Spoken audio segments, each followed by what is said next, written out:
ஓணம் யாரெல்லாம் செலிப்ரேஷன் பண்ணுறீங்களோ அவங்க எல்லாத்துக்கும் ஓணம் தின நல்வாழ்த்துக்கள். நானும் காலையில் 6 மணிக்கெல்லாம் எழும்பி அதுவும் இந்த அத்தை பூக்கோளும் சாரியை கட்டிட்டு தான் போடணும்னு நினச்சிருந்தேன். ஆனால் நான் நினச்சது ஒன்று நடந்தது ஒன்று. எழும்புனது என்னமோ 8:30க்கு.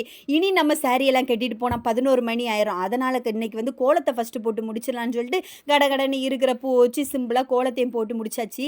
எங்கள் ஆளு காலையில் வேஷ்டியெல்லாம் கட்டிட்டு ஆஃபீஸ் கிளம்பிட்டாங்க. சரி நம்மளும் சாரி கட்டிட்டு சமைக்க ஸ்டார்ட் பண்ணிடுவோம்னு சொல்லிட்டு நம்ம உலகமே கிச்சன் தானே அப்படின்னு சொல்லிட்டு கிச்சனுக்குள்ளே வந்தாச்சு. வந்ததோட ஃபஸ்ட்டு வந்து எல்லா காய்கறியும் இருக்கிறதெல்லாம் கட் பண்ணி வச்சுட்டேன். இன்றைக்கி வந்து அவியல், பப்படம், பருப்பு, பாயாசம் எல்லாம் ரெடி பண்ணிட்டேன். அதுலேயும் பார்த்தீங்கன்னா வாழை இலை மிஸ்ஸிங். எங்கள் ஆள்கிட்ட ஃபோனை போட்டு கண்டிப்பாக வாழை இலை வேணும்னு சொல்லியிருந்தேன். ஆனால் அவங்க வந்து எங்கள் வீட்டு கார்டனில் இருக்க 2 இலையை பறித்து கொடுத்துட்டாங்க. பாயாசம் வேறு லெவல். ஆனால் தண்ணி போல் இருந்துச்சு.